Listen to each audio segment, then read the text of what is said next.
உயிர்த்தெழுந்த ஆண்டவராகிய இயேசு கிறிஸ்துவின் இனிய நாமத்தினாலே உங்களுடைய அன்பின் வாழ்த்துவதை தெரியப்படுத்திக் கொள்கிறேன். மகிழ்ச்சி அடைகிறோம். நம்முடைய கால சூழ்நிலையை கருதி நாம் பல வாரங்களாக யூடியூப் வழியாகவும் பண்டிகை ஆராதனையிலே கூட நாம் வீடியோ காட்சி எடுத்து உங்களுக்கு ஒளிபரப்பினோம். அதே போல உயிர்த்தெழுந்த 4வது ஞாயிற்றுக்கிழமை இதனாலேயே உங்களோடு கூட இந்த ஆராதனையை டிவி மூலமாக பிரதிபலிக்க இருக்கிறோம். நாளை காலை 10 மணி அளவிலே இந்து டிவியிலே நீங்கள் பார்த்து மகிழும்படி உங்களை அன்போடு கூட கேட்டுக்கொள்கிறோம். இந்து டிவி என்கிற அந்த சேனலிலே நம்முடைய நிகழ்ச்சி ஆராதனை நிகழ்ச்சி செய்தி உயிர்த்தெழுந்த 4வது ஞாயிற்றுக்கிழமையினுடைய ஆராதனையும் செய்தியில் கண்டுபிடிக்க உங்களுடைய அன்போடு கூட கேட்டுக்கொள்கிறோம். அதே போல சபையாருக்கு ஒரு முக்கியமான அறிவிப்பு. ஏற்கனவே நாம் திட்டமிட்டபடி நம்முடைய ஆலய கோபுரப்படி நிறைவேறும் நிலையிலே இருக்கிறது. அடுத்த வாரத்திலே அது நிறைவேறும் நிலையிலே இருக்கிறது. செவித்து கொடுத்து உழைத்த யாவும் கமிட்டி அமைக்கிற சபையார் உள்ளூர் வெளியூர் யாவும் நன்றி சொல்கிறோம். கர்த்தர் சித்தமானால் வருகிற 24/5/2020 அதாவது 4வது ஞாயிற்றுக்கிழமை மே 24/5/2020 அதிகாலை 9:30 மணிக்கு மகாத்மா பேராயர் ரைட் ரெவரண்ட் ஏசிசி தேவ சகாயம் ஐயா அவர்களால் பிரதிஷ்டை செய்யப்பட உள்ளது. இதற்காக நாம் ஆயத்தப்படுகிறோம். ஒருவேளை அதற்குள்ள ஊரடங்கு முடிக்கப்படும் என்று சொல்லி கர்த்தருக்கு நாம் நம்புகிறோம். அப்படியே ஊரடங்கு தொடர்ந்தால் நாம் அதை முறையான வகையிலே செய்து முடிக்க இருக்கிறோம். அதில் வாழ்வதில் எந்த மாற்றமும் இல்லை. அதனாலே சபையார் நாளிலே ஜெபிப்பு சமூக இடைவெளி விட்டு ஆங்காங்கே விட்டு இந்த ஆலய பிரச்சனை பங்கு பெறும்படி இப்படி அன்போடு கேட்டுக்கொள்கிறோம். இப்பட்டும் ஒத்துழைப்பும் ஆதரவும் அளித்த நீங்கள் இதிலும் ஆதரவும் ஒத்துழைப்பும் உங்களுடைய பங்கெடுப்பு இருந்து இந்த பிரதிஷ்டை ஆலய பிரதிஷ்டை நாளை சிறப்பிக்குமாறு உங்களுடைய அன்போடு கூட கேட்டுக்கொள்கிறோம். நம்முடைய மகாத்மா பேராயர் டாக்டர் எஸ்டிசி தேவசாயம் எம்பிடி அவர்களாக பிரதிஷ்டை செய்து ஒரு சிறப்பு ஜெபம் சிறப்பு செய்தி ஏறெடுக்கப்பட இருக்கிறது. அதற்குள்ளாக இறை வழிபாடு ஒரு திறந்த வாசல் வந்துவிடும் சொல்லி கர்த்தருக்கு நான் விசுவாசிக்கிறேன். இன்றைய தலைப்பின்படி விசுவாசம் என்ற தலைப்பிலே உங்களோடு கூட பயிர் கொள்ள இருக்கிறேன். கர்த்தர் இந்த ஆராதனையை ஆசிரியர் தருவாராக. ஜெபம் செய்வோம். மகா திருமையின் இறக்கப்படுதல் ஆண்டவரே, இந்த மகிமையான நாளுக்காக நன்றியோடு போய் துதிக்கிறோம், ஸ்தோத்தரிக்கிறோம். எத்தனையோ இடங்களிலே ஆலயம் வெறுமையாக கூட்டப்பட்ட நிலையிலே மக்கள் உண்மையை தேடி ஆராதிக்க முடியாத நிலைமை, ஜெபிக்க முடியாத நிலைமை, துதிக்க முடியாத நிலைமையிலே இருக்கும்போது ஆண்டவரே கடந்த 1.5 மாதம் ஆலயத்திற்கு மக்கள் வர தளர்ந்திருக்கிறதை அறிந்திருக்கிறேன்.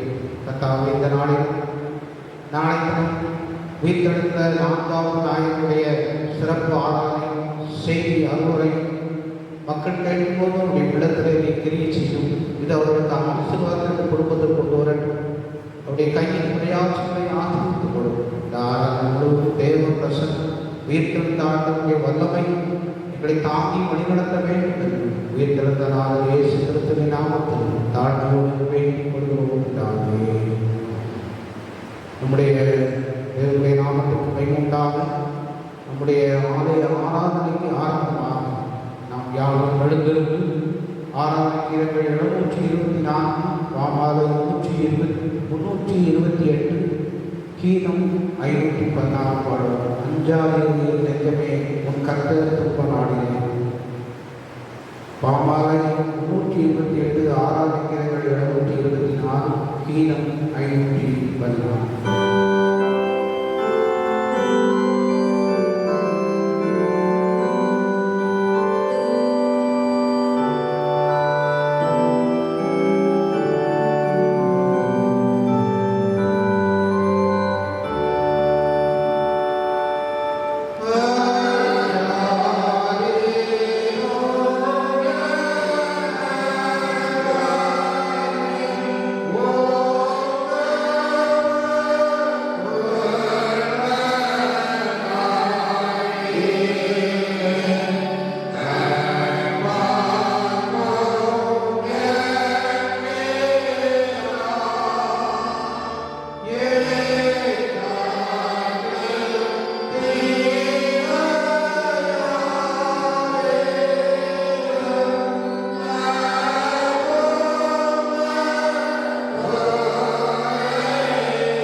கர்த்தரே உனக்கு நிழலாயிருக்கிறார். உன் பக்கத்திலே 1000 பேர் 10,000 பேர் இருந்தாலும் அதை நீ அணுகாது. பொல்லாப்பு உனக்கு நேரிடாது. வாதை கூடாரத்தை அணுகாது. ஜெபம் செய்வோம். பொதுவான பாவனையை செய்வோம் சொல்வோம். சர்வ வல்லமை நிறைந்த இரக்கமுள்ள பிதாவே,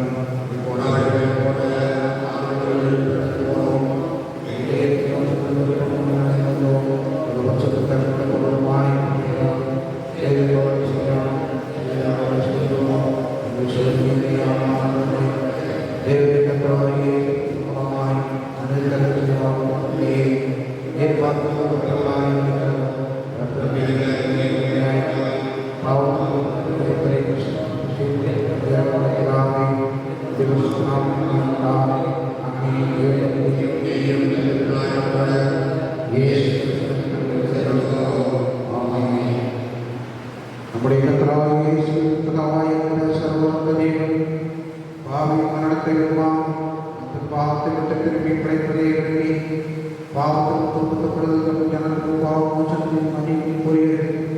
நம்முடைய பணிகளை காரணமாக கண்ணியை செய்திருக்கிறார். மெய்யாய் மரணப்பட்டு உமது வருஷத்து சுவிசேஷத்தை உண்மையாக விசுவாசிக்கிறையாக அவர் பாவங்களை மன்னிப்பு மோசம் செய்கிறார். ஆகியால் கடைசி நம்முடைய நித்திய ஆனந்த சேர்ந்தாய் இத்தனத்து நாம் செய்தவர்கள் பிரியமாயிருக்கும். இனி உயிரோடு நாளெல்லாம் ஆசிரியமான சுத்தமாய் நடக்கும். அவர் அந்த மெய்யான மனதிற்கு தன்னுடைய சுத்தமான வழி செய்ய வேண்டும். அப்படி கர்த்தராகிய இயேசு மூலமாய் அவரை வேண்டிக் கொள்ள கடவோம்.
தேவனே என்னை காப்பாற்றும் நம்பி இருக்கிறேன்.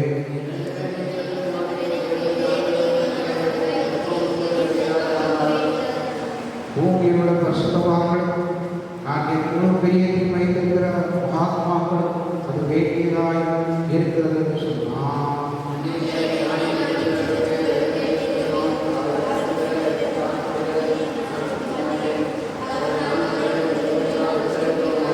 கர்த்தரின் சுதந்திரம் என் பாதத்தின் முன்பானவர், என் சுதந்திரத்தின் தேவனையை காப்பாற்றுகிறேன்.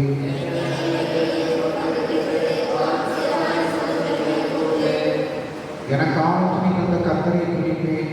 ஆக்காரங்களில் உள்ளத்திரிகளை உண்டாக்கும்.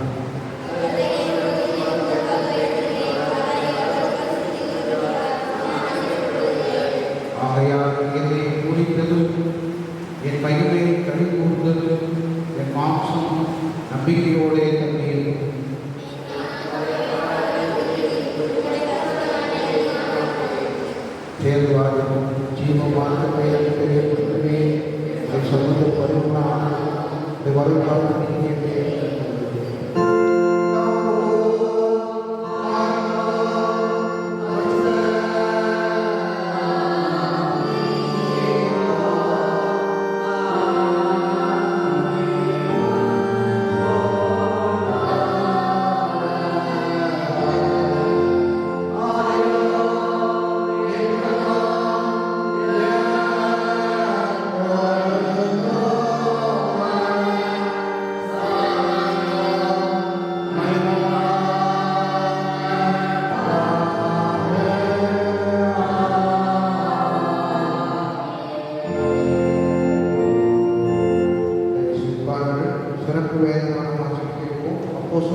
16 19 வசனம் முதல் 34 வசனம் முடியும். அப்போஸ்தலர் 16 19 வசனம் முதல் 34.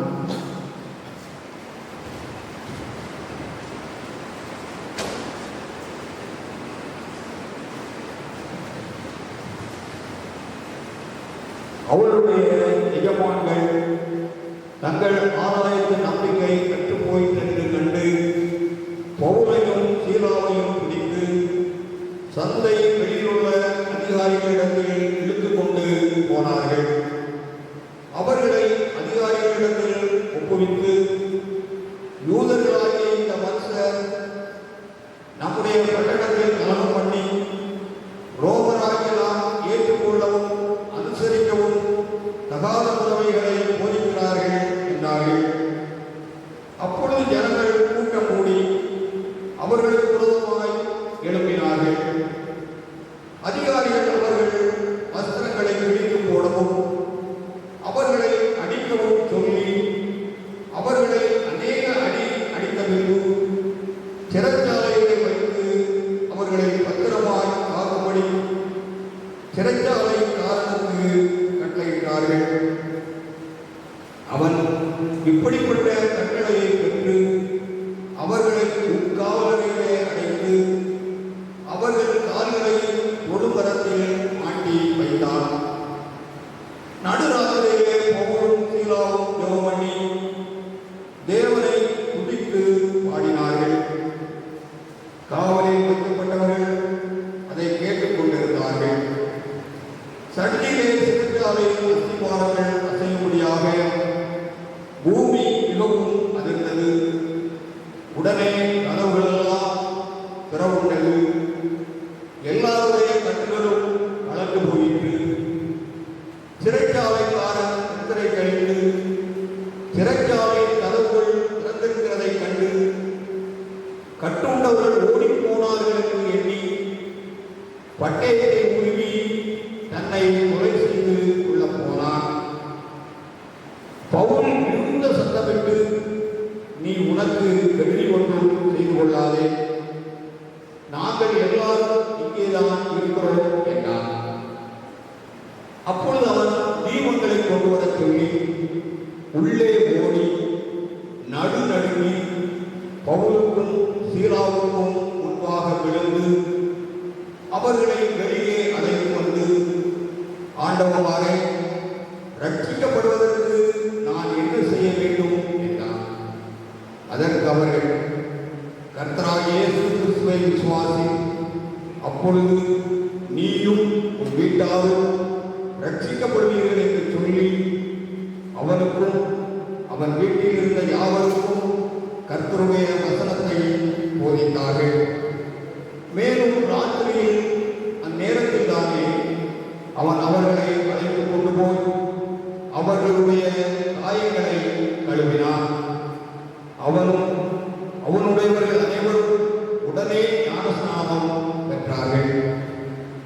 பின்பு அவன் அவர்களை தன் வீட்டிற்கு கூட்டிக் கொண்டு போய் அவர்களுக்கு போஜனம் கொடுத்து தன் வீட்டார் அனைவரோடும் கூட தேவனிடத்தில் விசுவாசம் உள்ளவனாகி மனமகிழ்ச்சியாய் இருந்தான். வாசிப்புடைய திருமலை வேதபூமி வாசிப்பு இறுதி.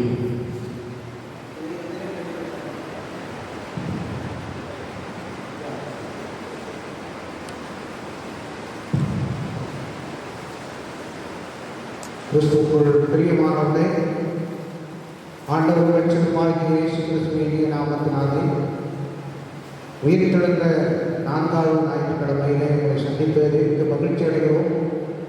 இந்த வீடியோ காட்சி மூலமாக உங்களுடைய இல்லங்களிலே இந்த பாடம், இந்த ஆராதனை அருட்செய்தியும் நீங்கள் பார்ப்பதற்கு கர்த்தர் கிருபை செய்திருக்கிறார். அன்புக்குரியவர்களே, ஒரு முக்கியமான அறிவிப்பு, 24/5/2020 காலை 9:30 மணி அளவில் நம்முடைய ஆலய கோபுர பிரதிஷ்டை செய்யப்பட இருக்கிறது. மகாகணம் பேராயர் ரைட்டவர் டாக்டர் எஸ்டி தேவசாய நீதி தூத்துக்குடி நாசிரியர் திருமணம் அவர்கள் வர வந்து நம்மை சிறப்பிக்க இருக்கிறார்கள். இதற்கு சிறப்பு விருந்தினராக நம் மத்தியிலே சேவைக்காரமடம் ஊராட்சி தலைவி அவர்களும் அவருடைய கணவரும் நம் மத்தியிலே வந்து சிறப்பிக்க இருக்கிறார்கள். இன்னும் மற்ற பொறுப்பாளர்களும் வந்து சிறப்பிக்க இருக்கிறார்கள். நாம் இதுக்காக ஜெபித்து வந்து பெற்று தெய்வ ஆசீர்வாதத்தை பெற்று செல்ல சகலத்தையும் ஏற்காட்சி இருக்கிறது. இந்த நாளிலே நமக்கு ஒரு திறந்த வாசல் இறை வழிபாட்டிற்கு திறந்த வாசலை உருவாக்கி எல்லாரும் ஆலயத்திலிருந்து தொழுது கொள்ள ஆண்டவர் திரும்பி செய்வாராக. அதற்காக நாம் கூட்டத்தோடு ஜெபிப்போம். அதற்காக நாம் எதிர்பார்த்து கொண்டிருக்கிற இந்த உத்தரவு சீக்கிரமாக அரசாங்க தரப்பிலிருந்து வரும். முகக்கவசத்தோடு சமூக இடைவெளி விட்டு நாம் அந்த பிரச்சனையை நாம் கடைபிடிக்க இருக்கிறோம். கர்த்தர் நாளை ஆசீர்வதிப்பாராக. இந்த நாளிலே நமக்கு சிறப்பு செய்தியாக விசுவாசம் கிறிஸ்தவ வாழ்வின் நிலையான வழி, அல்லது ஒரு மனிதன் கிறிஸ்தவ வாழ்க்கையை நிலைத்திருப்பதற்கு, அல்லது கிறிஸ்தவ வாழ்க்கையை முழுவதுமாக, அல்லது கிறிஸ்தவ வாழ்க்கையை இதய துடிப்பாக, அல்லது கிறிஸ்தவ வாழ்க்கையுடைய நங்கூரமாக, அல்லது கிறிஸ்தவ வாழ்க்கை அஸ்திவாரமாக அமைவது இயேசு கிறிஸ்துவே விசுவாசம் வைப்பது. அல்லேலூயா. நாம் எல்லாரும் விசுவாசிகள் என்று அழைக்கப்படுகிறோம். ஏன்? நமது ஆண்டவராகிய இயேசு கிறிஸ்து மேல் விசுவாசம் வைத்திருக்கிறோம். அதனால் நமக்கு பேர் விசுவாசம். அந்தியோகிய பட்டணத்திலே ஆதி திருச்சபையிலே முதலே கிறிஸ்தவர்களுக்கு அப்போஸ்தலர்கள் அழைக்கப்பட்டார். அந்த ஊர் மக்கள் இவர்களை பார்த்து கிறிஸ்தவர்கள் என்று அழைத்தார். ஏன்? இவர்கள் கிறிஸ்துவை விசுவாசம் வைக்கிறவர்கள், கிறிஸ்துவை போல் காணப்படுகிறவர்கள், கிறிஸ்து வழியில் நடக்கிறவர்கள், கிறிஸ்துவுக்கு சாட்சியாய் வாழ்கிறவர்கள், கிறிஸ்துவை ஏற்றுக்கொண்டவர்கள், கிறிஸ்துவை பிரதிபலிக்கிறவர்கள், கிறிஸ்துவுக்கு ஊழியம் செய்கிறவர்கள் என்று அடையாளம் அவர்களை கிறிஸ்தவர்கள் என்று அழைத்தார். அன்புக்குரிய தேவனுடைய பிள்ளைகளே, இன்றைக்கு ஆண்டவர் நம்முடைய வாழ்விலும் விசுவாசிகள் என்ற ஒரு அந்தஸ்தை கொடுத்திருக்கிறார். நாம் அதற்காக ஒரு தலைகளை தாண்டி ஜெபிப்போம். அன்பின் ஆண்டவரே, உயிர் கடந்த 4வது ஞாயிற்றுக்கிழமைக்காக ஸ்தோத்திரம். விசுவாசம் கிறிஸ்துவ வாழ்க்கையின் நிலையான வழி, அல்லது விசுவாசமே கிறிஸ்து வாழ்க்கையில நிலைத்திருத்தல். இது நங்கூரம், இதுதான் அஸ்திவாரம், இதுதான் அடிப்படை என்ற காரியத்தை சிந்திக்க இருக்கிறோம். எங்களோடு கூட பேசி இயேசுவின் நாமத்தில் தாழ்மையுடன் வேண்டிக் கொள்கிறோம் பிதாவே. ஒரு மனிதன் கடவுள் மீது நம்பிக்கை வைக்க வேண்டுமானால் முதலாவது அவர் நம்பக்கூடிய காரியம், இந்த உலகம் ஆண்டவரால் படைக்கப்பட்டது. ஆண்டவர் மனிதனுக்கு இந்த உலகத்தை கையளித்தார். சங்கீதம் 8ஆம் அதிகாரத்தை நீங்கள் வாசிக்கிறீர்கள் என்று சொன்னால், இதை உடைத்து ஆண்டவர் எல்லாவற்றையும் மனிதனுடைய பாதங்களுக்கு கீழ்ப்படுத்தினார். So you can rule over all the creation. So man is the ruler of whole creation. இந்த முழு சிருஷ்டிப்பையும் ஆளக்கூடிய அதிகாரத்தையும் அந்தஸ்தையும் ஆண்டவர் மனிதனுக்கு கொடுத்தார். அதனால முதலாவது நாம் விசுவாசிக்க வேண்டியது, வானத்தையும் பூமியையும் படைத்த கர்த்தர். இந்த விசுவாச பிரமாணமே அதுதான். வானத்தையும் பூமியும் காணப்படாத எல்லா சிஸ்டத்துமாகிய இயேசு கிறிஸ்துவை விசுவாசிக்கிறேன். இசையா விசுவாச பிரமாணம், அப்போஸ்தலர் விசுவாச பிரமாணம், முதல் தொடக்கம் ஆண்டவருடைய படைப்பை விசுவாசம். இரண்டாவது விசுவாச வாழ்க்கையிலே முக்கியமான காரியம், எபிரேயர் 11ஆம் அதிகாரம் 6ஆம் வசனம் இவ்வாறாக சொல்கிறது. எபிரேயர் 11:6. விசுவாசம் இல்லாமல் தேவனுக்கு பிரியமாய் இருப்பது கூடாத காரியம். ஒரு மனிதன் ஆண்டவரை நம்பிக்கை இல்லாமல் இருப்பது கூடாத காரியம். ஏனென்றால் தேவனுக்கு சேருகிறவன் அவன் உண்டென்றும், அவர் தம்மை தேடுகிறவர்களுக்கு பலன் அளிக்கிறவர் என்றும் விசுவாசிக்க வேண்டும். அப்ப கடவுள் இருக்கிறார், கடவுள் இந்த உலகத்தை படைத்தார் என்றும், மூன்றாவது ஆண்டவரை நம்புகிற பிள்ளைகளுக்கு ஆண்டவர் பலன் அளிக்கிறவர் என்று விசுவாசிக்க வேண்டும். The personal confidence, ஆண்டவர் மீது ஒரு தனிப்பட்ட அசைக்க நம்பிக்கை. நான் தான் வாசிக்க கேட்ட சங்கீதத்தில் சங்கீதம் 16 என்று சொல்கிறார். தனிப்பட்ட வாழ்க்கையுடைய அனுபவம், கர்த்தரின் வலது வாசத்தில் இருக்கிறபடினாலே நான் அசைக்கப்படுவதில்லை அவருடைய தனிப்பட்ட வாழ்க்கையின் அனுபவம். கர்த்தர் நல்லவர் என்பதை ருசித்து பாருங்கள். இதெல்லாம் ஒரு சவாலான காரியம். என் ஜீவனோட நாளாகவும் நான் ஆண்டவரை துதிப்பேன் என்று தாவீது சொன்னார்.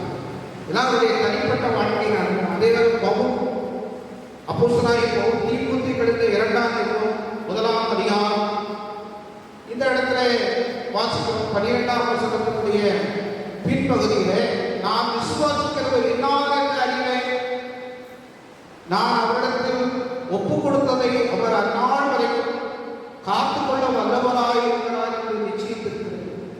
இதெல்லாம் எதை காட்டுகிறதுனா பவுலுடைய தனிப்பட்ட வாழ்க்கையினுடைய விசுவாச அனுபவம், விசுவாச வாழ்க்கையின் அனுபவம். அதனால இந்த விசுவாச அறிக்கை, நான் விசுவாசிக்கிறவர் இன்னார் என்று அறிவேன். என் அன்புக்குரிய தேவனுடைய பிள்ளையே, உயிர்த்தெழுந்த பண்டிகையை கொண்டாடுகிறோம். அநேக ஆண்டுகள் கிறிஸ்தவர்களாய் வாழ்கிறோம். உங்களுக்கும் ஆண்டவருக்கும் உள்ள தொடர்பு ஒரு தனிப்பட்ட வாழ்க்கையிலே உறுதியாக இருக்கிறதா? உங்களுடைய வாழ்க்கையிலே விசுவாசம் உண்டா? கர்த்தர் என்னிடத்தில் இருக்கிறார், என் குடும்பத்தில் இருக்கிறார், என்னை நடத்துகிறார், என்னை ஆசீர்வதிக்கிறார், என்னை குணமாக்குகிறார், என்னை தப்புவிக்கிறார், என்னை போஷிக்கிறார், என்னை நடத்துகிறார், எனக்கு ஆலோசனை தருகிறார். எங்கள் தனிப்பட்ட வாழ்க்கையிலே, குடும்ப வாழ்க்கையிலே நீங்கள் அனுபவிக்க வேண்டும். அதான் 14:31 கர்த்தராகிய அப்பொழுது நீயும் வீட்டாரும் ரட்சிக்கப்படுவீர்கள். உதாரணமாக சொல்லுவோம் என்றால், நமக்கு ஆதி முற்பிதாக்களாகிய ஆபிரகாம் விசுவாசிகளின் தகப்பன் என்று அழைக்கப்படுகிறார். அவருடைய வாழ்க்கையிலே ஆதியாகமம் 12ஆம் அதிகாரத்திலே நான் வாசிக்கும் பொழுது, அங்கே உன் தேசத்தையும் உன் இனத்தையும் உன் வீட்டாரை எல்லாவற்றையும் விட்டு நான் காண்பிக்கும் தேசத்திற்கு போ என்று ஆண்டவர் சொல்றார். அந்த தேசம் எப்படிப்பட்டது, எங்கே தங்குவது, எங்கே சாப்பிடுவது, எங்கே உறங்குவது, இதெல்லாம் நோ மோர் கொஸ்டின். அந்த கேள்வியே இல்லாமல் விசுவாசத்தோடு அவருடைய விசுவாச பயணத்தை தொடர்கிறார். ஆண்டவருடைய அழைப்புக்கு கீழ்ப்படுகிறார். அவருடைய விசுவாச பயணம் தொடர்கிறது. ஆண்டவருடைய சத்தத்திற்கு கீழ்ப்படிந்து அவருடைய விசுவாச பயணத்தை தொடர்கிறார். என் அன்புக்குரிய தேவனுடைய பிள்ளையை, நம்முடைய வாழ்விலும் முற்பிதாக்கள், நம்முடைய முன்னோர்கள் சொன்ன அந்த விசுவாசத்தை பின்பற்றி இந்நாள் வரை அசையாதபடி, விலகாதபடி, பிசகாதபடி, பின்வாங்காதபடி நாம் முன்னேறி சென்று கொண்டிருக்கிறோம். அதனால ஆபிரகாம் விசுவாசத்தின் தகப்பன் என்று அழைக்கிறார். காரணம், எபிரேயர் 11ஆம் அதிகாரத்திலே நீங்கள் வாசிக்கிறீர்கள். 1ஆம் வசனத்திலே இப்படியாக விசுவாசத்தை குறித்து சொல்லுகிறது. எபிரேயர் 11ஆம் அதிகாரம் 1ஆம் வசனத்தினுடைய அந்த பகுதியை வாசிக்கிறேன். விசுவாசமானது நம்பப்படும்படி உறுதி, காணப்படாதபடி நிச்சயமாய் இருக்கிறது. ஆபிரகாமுக்கு ஆண்டவர் காண்பிக்கிற அந்த தேசம் காணப்படாது, நிச்சயம் இல்லாது. ஆனால் ஆண்டவர் காட்டின அந்த தேசத்திற்கு நிச்சயத்து நம்பி ஆண்டவரை விசுவாசித்து அவருடைய விசுவாசம் வாழ்க்கையை தொடர்கிறார். ஆண்டவர் அவரை கைவிடவில்லை, ஆபிரகாம் வெட்கப்படவில்லை. ஆபிரகாம் அதற்கு மாறாக உயர்த்தப்பட்டார், ஆசீர்வதித்தார். இரண்டாவது, முதலாவது விசுவாச பயணம். அவருடைய சகோதரனாக வந்த சோதனை, எதிரிகளினாக வந்த சோதனை, மனைவியின் இடத்திலே தப்பாக நடக்க வாழ்வோம் ஏற்றிய முயற்சி செய்தார்கள். அவருடைய விசுவாசத்தின் பலனாக ஆண்டவர் மீது அசைக்க முடியாத விசுவாசம் வைத்தபடினாலே அந்த ஆபத்துகளில் காத்தார். லோத்து மேய்ப்பர்களுக்கும் ஆபிரகாமுடைய மேய்ப்பர்களுக்கும் ஆக்குவார், பிரிவினை, பகை, அந்த இடத்தில் ஆபிரகாம் சோர்ந்து போகாதபடி ஆண்டவருடைய விசுவாசம் வைத்தபடினாலே அதிலையும் தப்புவித்து கானான் தேசத்துக்கு சென்று அங்கே சீமான் ஆகிறார், செழிப்பு வாழ்கிறார். அவருடைய கையில் பிரயாணத்தை மந்தைகள், ஆடு மாடுகள், ஒட்டகங்கள், கோவேரி கழுதுகள் என்று அங்கே பொண்ணு வெளியுமாய் நல்ல சீமானாய் இருக்கிறார் என்று நேரம் சொல்லுவோம். மூன்றாவது விசுவாசம், இரண்டாவது விசுவாச கிரியை. முதலாவது விசுவாச பயணம், இரண்டாவது விசுவாச கிரியை. ஆதியாகமம் 22ஆம் அதிகாரத்திலே அநேக நாள் குழந்தைகள் 75 வயதிலே ஆண்டவர் அவரை அழைத்தார். அழைத்து ஆதியாகமம் 17:17 ஆண்டவர் வாக்கு கொடுக்கிறார். நான் சர்வ வல்லமையுள்ள கடவுள், நான் உனக்கு ஒரு அதிசயமான காரியத்தை செய்ய இருக்கிறேன், அதை அறிவிக்கிறேன், நீ ஒரு குழந்தையை பெறுவாய். அவர் ஆபிரகாம் சந்தேகப்படவில்லை. 75 வயதிலே அழைக்கப்பட்டு 25 ஆண்டுகள் காத்திருந்து 100வது வயதிலே சாராளுக்கு 99 வயது. அது சாத்தியமே இல்லை. மருத்துவ ரீதிப்படி, இயற்கை ரீதிப்படி பிள்ளை பெறுவதற்கான வழிமுறைகள் கிடையாது. ஆனால் ஆபிரகாமுடைய அசைக்க முடியாத நம்பிக்கை, விசுவாசம். விசுவாசித்தால் தேவனுடைய மகிமையை காண்பான். விசுவாசிக்கிறவன் பதறான். விசுவாசிக்கிறவன் வெட்கப்பட்டு போறதில்லை. விசுவாசிக்கிறவனுக்கு எல்லாம் கூடும் என்ற வயது வாக்கியம் முடியும். ஆபிரகாமுக்கு 100 வயதிலே ஈசாக்கு என்கிற அழகான ஆண் குழந்தை கொடுத்தார். அல்லேலூயா.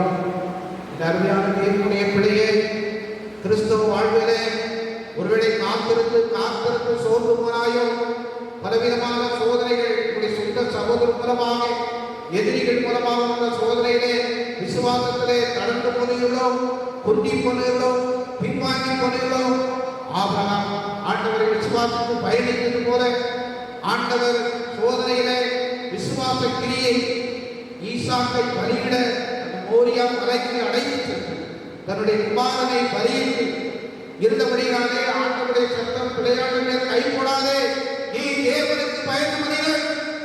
ஆண்டவர் அவரை குறித்து சாட்சி கற்றுக்குரிய தேவனுடைய பிள்ளையே, நீங்களும் நாம் இன்றைக்கு ஆண்டவருக்காக விசுவாச கிரியை நடப்பிக்க அழைக்கப்படுகிறோம்.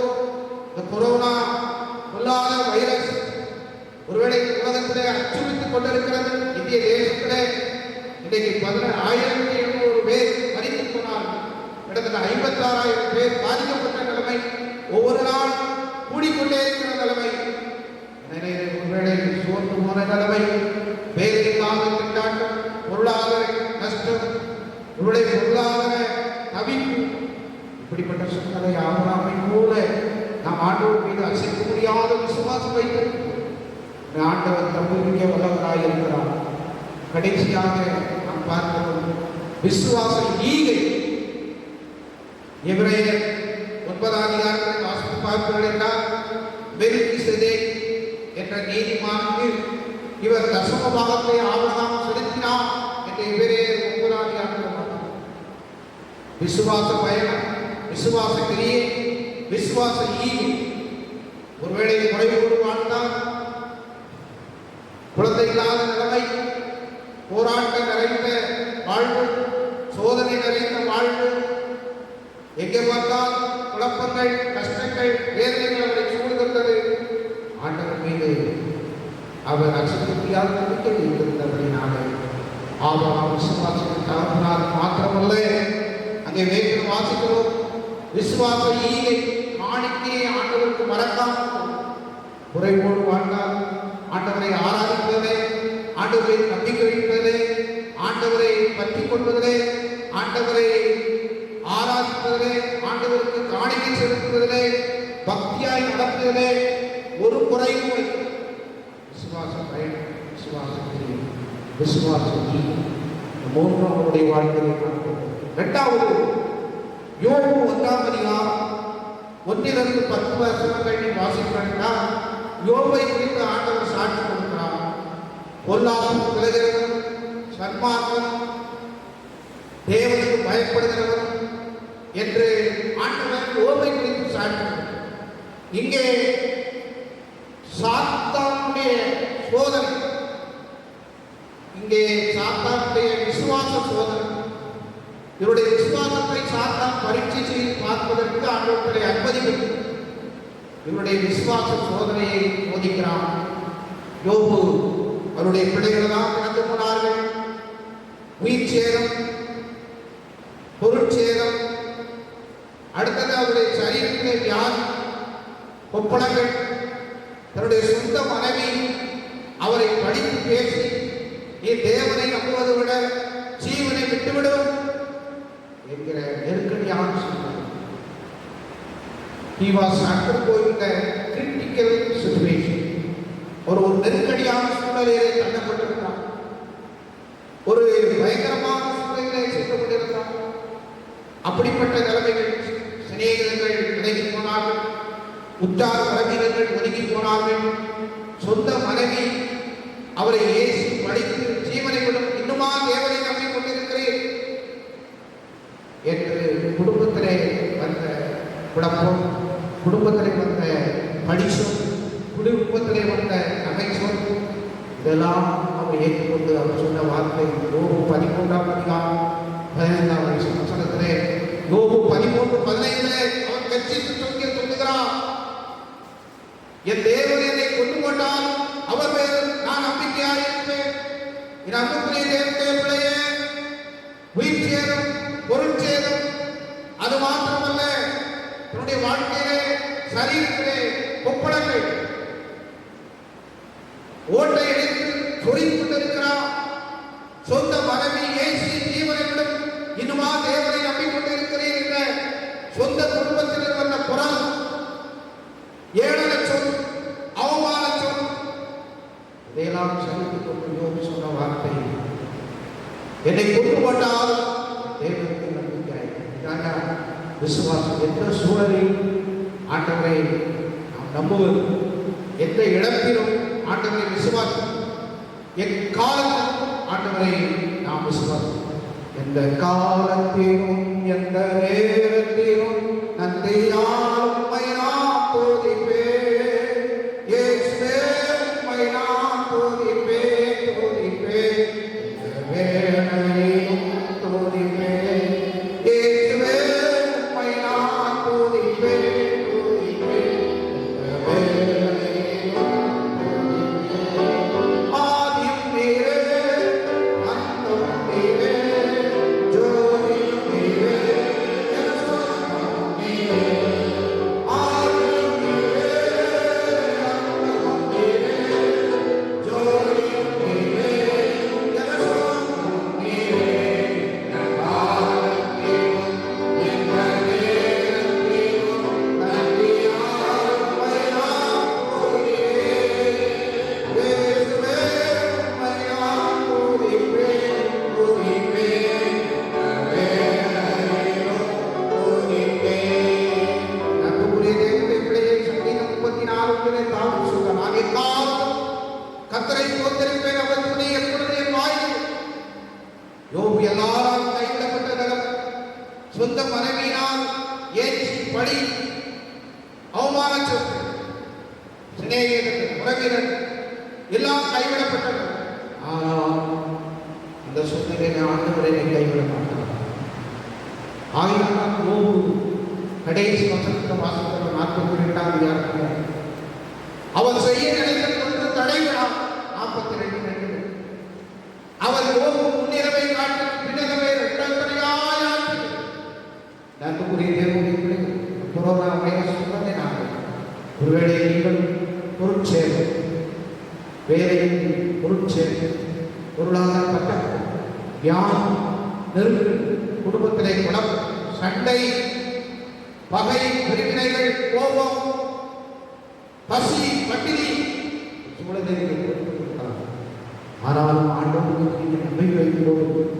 1 ராஜாக்கள் 17ஆம் அதிகாரத்திலே சாரிபாத் விதவை பஞ்சகாலத்திலே ஆண்டவரிடத்திலே அசைக்க முடியாத நம்பிக்கை வைத்து விறகு பொறுக்கிக் கொண்டிருக்கும் போது எலியாவை அழைத்து அப்படியே விசுவாசத்தை வர்த்திக்க செய்யும். அப்படியே பாவம் ஒன்றும் குறையாமல் சிங்கை குட்டிகள் தாட்சியம் பட்டியாய்க்கு கத்திரத்தை போவோம். நம்புக்குரிய தேவனுடைய தேவனை சந்திப்பார். நீங்கள் ஆண்டவரை விசுவாசத்தான் கடைசியாக சொல்லி நிறைவேற்றுகிறேன். 3வது சவாலான ஒரு சோதனை, விசுவாசத்திலே சவாலான ஒரு சோதனை.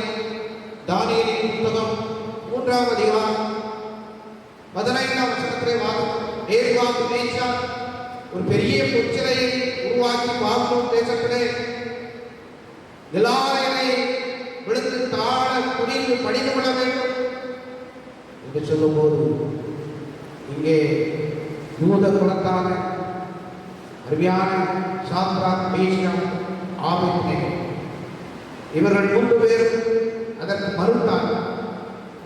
நாங்கள் உன் தேவனாய் கர்த்தர் நானே, என்னை உனக்கு வேறு தேவர்கள் உண்டாயிருக்க வேண்டாம். என் என்ற முதலாம் கட்டளையை அவர்கள் விசுவாசித்து ராஜாவுக்கு முகத்துக்கு முகமாக, மந்திரிக்கு நேராக, காவலர்களுக்கு நேராக ராஜாவின் பொச்சிலைக்கு நாங்கள் எக்காலத்தில் எங்களுடைய உயிரே போனால் வணங்க மாட்டோம் சொன்னார். ராஜாவுக்கு அந்த செய்தி மறந்தது. உடனே ராஜா அங்கே அவர்களை கூப்பிட்டு, நான் நிறுத்தின பொச்சிலைக்கு நீங்கள் வணங்க மாட்டேன் என்று மறுத்தீர்கள் அல்லவா என்று கேட்கும்போது, மறுத்தோம் என்று சொல்லும்போது அவர் சொல்லுகிறார், அவர்களை பார்த்து சொல்லும்போது, உங்களை என் கைக்கு தப்புவிக்க போகிற தேவன் யார்? அல்ல கவனிங்க, உங்களை என் கைக்கு தப்புவிக்க போகிற தேவன் யார்? அவரிடத்திலே கேள்வி கேட்டார். Which God will going to deliver from the danger? ஆபத்திலிருந்து உங்களை எந்த கடவுள் உங்களை விடுதலையாக்குவா? அவர்கள் விசுவாச அறிக்கை செய்தார். 16ஆம் அதிகாரம் 17ஆம் வசனம். சாத்ராக், மேஷாக், ஆபேத்நேகோ என்பவர்கள் ராஜாவை நோக்கி, நேபுகாத்நேச்சாரே, இந்த காரியத்தை குறித்து உமக்கு உத்தரவு சொல்ல எங்களுக்கு அவசியம். என்ன தைரியம் பாருங்க! இதுதான் விசுவாசத்திலே வந்த ஒரு சவாலான சோதனை. நாங்கள் ஆராதிக்கிற எங்கள் தேவன் எங்களை தப்புவிக்க வல்லவராய் இருக்கிறார். அவர் எரிகிற அக்னி சூளை ராஜாவாகிய கை நீங்களாக்கி விடுவிக்காமல் போனால் நாங்கள் உங்களுடைய தேவனுக்கு ஆராதனை செய்வதும் இல்லை, நீ நிறுத்தின பொற்சிலைகளை பணிந்து கொள்வதும் இல்லை என்கிறது ராஜாவாகிய உமக்கு தெரிந்திருக்க கடவுள் என்றார். ராஜாவுக்கு எதிரே பதிலை சொன்னார். நட்புக்குரிய தேவனுடைய பிள்ளைகள், இவ்வளவு தைரியமான விசுவாசம்! எந்த சூழ்நிலை அவர் அங்கே நின்று என்னை காத்து கொள்வார். எந்த சூழ்நிலை அவர் அங்கே நின்று என்னை காத்து கொள்வார். என்னை நம்பி அவர் வந்த ஒருவரை அவரை காத்து கொள்வேன். என்னை நம்பி அவர் வந்த ஒருவரை அவரை காத்து கொள்வேன். ஆனந்தமே பரமானந்தமே ஏதுமாவரும் பாக்கியமே எங்கள் பாதத்தில் சோதரரானவர் எந்த உள்ளத்தில்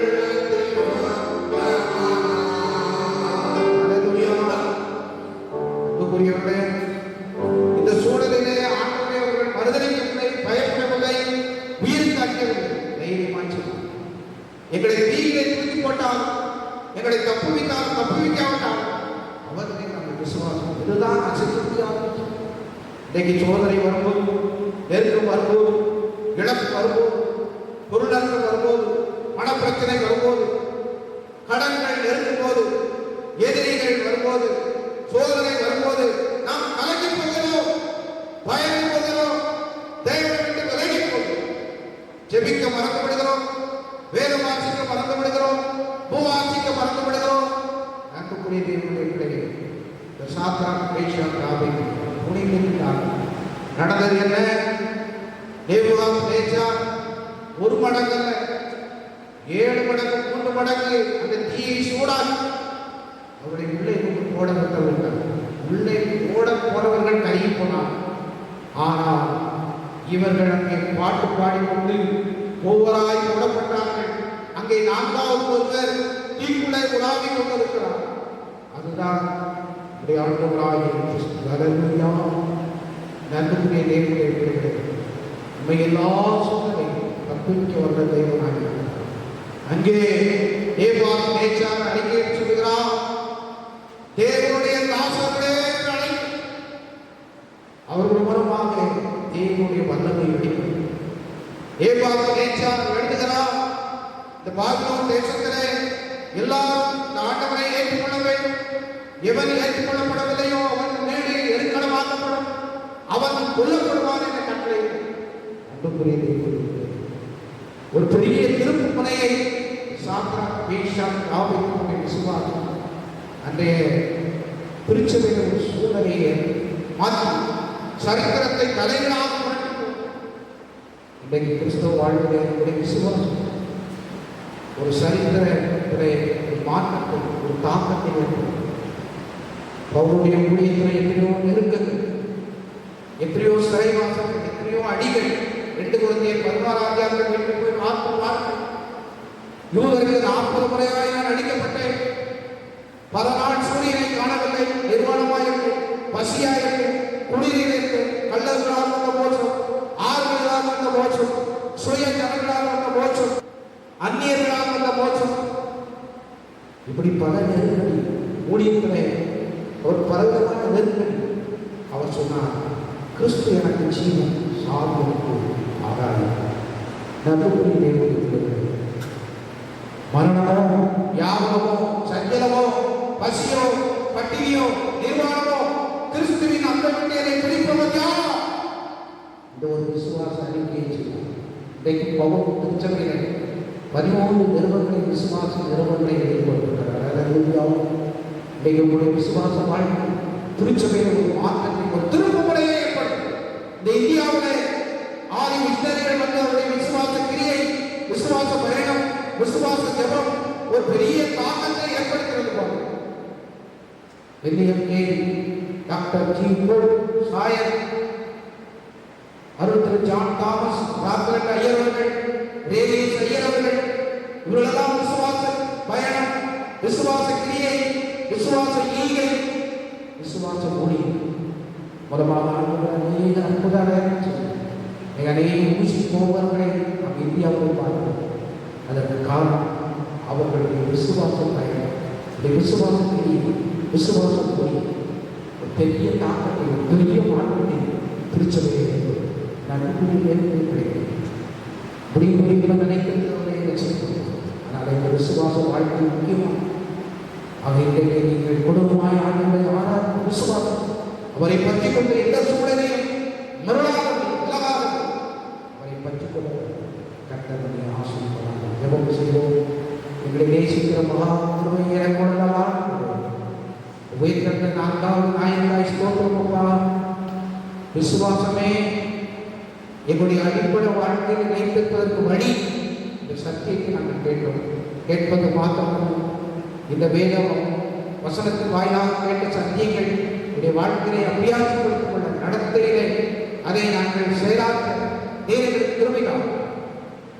இந்த ஆண்டவரே ஆராதனை நடந்து கொண்ட ஆண்டவரே பாடகர், சபை ஊழியர், ஆண்டவரே கேசி வாசிக்கிற தம்பி, ஆண்டவரே மைக் செட் அமைக்கிற தம்பி, டிவி எடுக்கிற ஞான சகோதரர் எல்லாரையும் ஆசிரியர் நாங்கள் ஒருமித்துடைய நாமத்தை மகிமைப்படுத்துகிறோம்.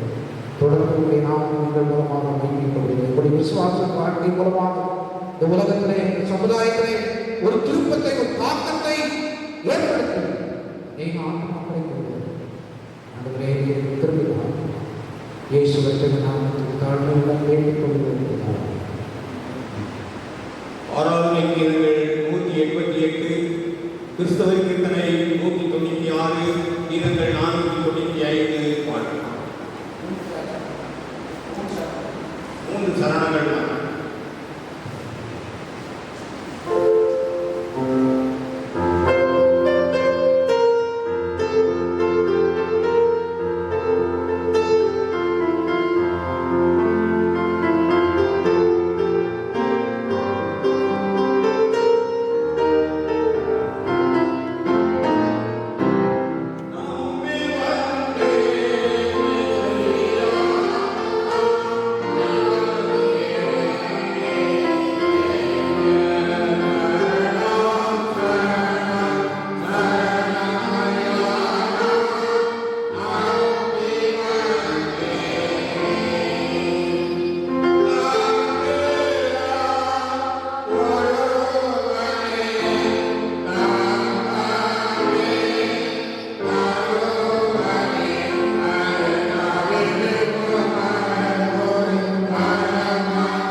பரிசுத்தமுள்ள பிதாவே, உமது கிருபாசத்தை பெறுவதற்கு உதவும் ஜீவனமான மார்க்கத்தை உமது குமாரனாகிய இயேசு கிறிஸ்துவின் இரத்தத்தினாலே கொண்டுவருகிறேன். நாங்கள் அவாந்தரராய் கொண்டே வருகிறோம். எங்களையும் இந்த காணிக்கை கரத்திலே அர்ப்பணம் செய்கிறோம். இதை படைத்த கரங்களை ஆசிரியரையும் இதை சொந்த வாசனையாக ஏற்றுக்கொண்டு விசுவாச வாழ்க்கையிலே தொடர்ந்து ஆபாமை போல, ஆண்டவரை யோகை போல, சாத்ராக் மேஷாக் ஆபேல் தானியேலை போல, பவுலை போல நாங்கள் முன்னேறி செல்ல எங்களுக்காகவும் தான் தடைகள், சோதனைகள், இழப்புகள், கஷ்டங்கள், வேதனைகள், கண்ணீர்கள், பாடுகள், பொருளாதார நஷ்டம் எல்லாம் வந்தால் அதை சமாளித்து நாங்கள் முன்னேறி செல்ல எங்களுக்காகவும் தான் வருகிற நாட்களிலே 24/5/2020 ஆண்டவரே, என்னுடைய பரிசுத்த மார்க்க ஆலய கோபுரத்தை விசுவாசத்தோடு எழுப்பி தந்தீரே, அதற்காக ஸ்தோத்திரம்.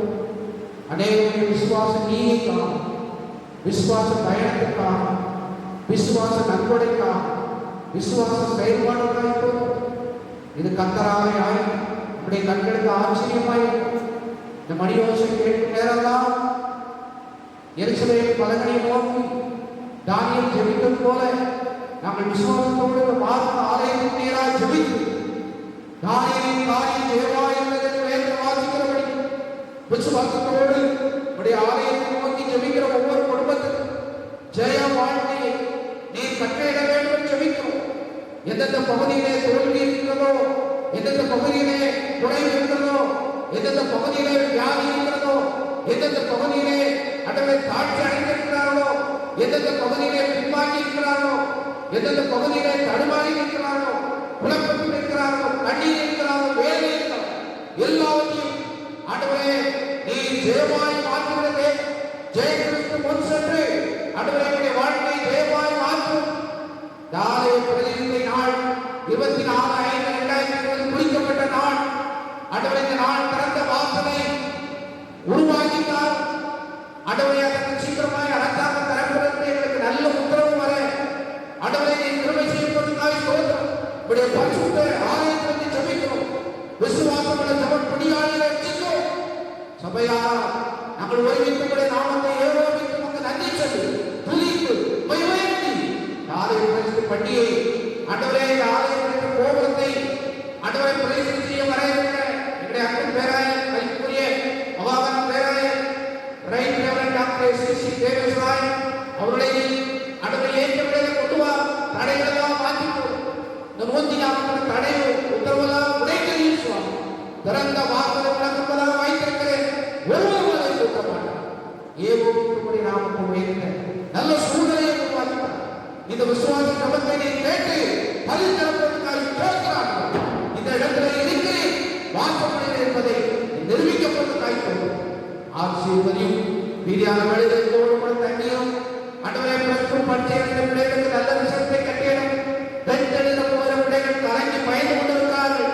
உடைய பயத்தை நீக்கி விசுவாசியை பதறாத உன் விசுவாசத்தை ரசிக்கிறது என்று சொல்லி அநேக அற்புத அடையாளங்களை பெற்றுக்கொண்டது போல நாம் விசுவாசத்தோடு துணைந்து தைரியத்தோடு நடக்க அருள்தார்.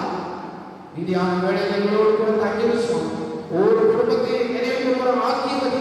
அவருடைய குறைகளை நிறைவா, வியாதிகளை சோபா, பொருளாதார தாழ்வு, அடவை கடன் பிரச்சனை, கண்ணீர், வேதனை, வறுமை எல்லாவற்றையும் நீக்கி போடும். கர்த்தர் போதுமானவராயோ நீர் மகிமையும் இயேசுவின் நாமத்தில் வேண்டிக் கொள்கிறோம்.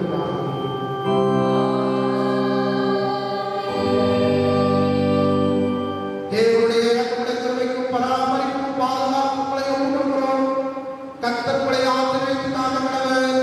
கர்த்தர் தம்முடைய திருமுகத்தின் முன்னே பிரகாசிக்கப்பட்டு உங்கள் மீது கிருபையாய் இருக்கக்கடவர். கர்த்தர் தம்முடைய திருமுகத்தின் முன்னே நேசப்பட்டு இப்பொழுது உங்களுக்கு சமாதானம் சந்தோஷம் நீதியாய் நிறைவாய் கட்டக்கடவர். பிதா குமாரன் பரிசுத்தாவியுடைய ஆசீர்வாதங்களுடைய எண்ணம் நிலைத்திருக்க கடவுளே.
எங்கள் கண்மறை வாய்ப்பாவே வாய் வார்த்தை எங்கள் நினைவு தேசமுக்கு புரியாயிருந்தார் கர்த்தர் உங்களோடு இருப்பாராக. தேவ சமாதானத்தோடு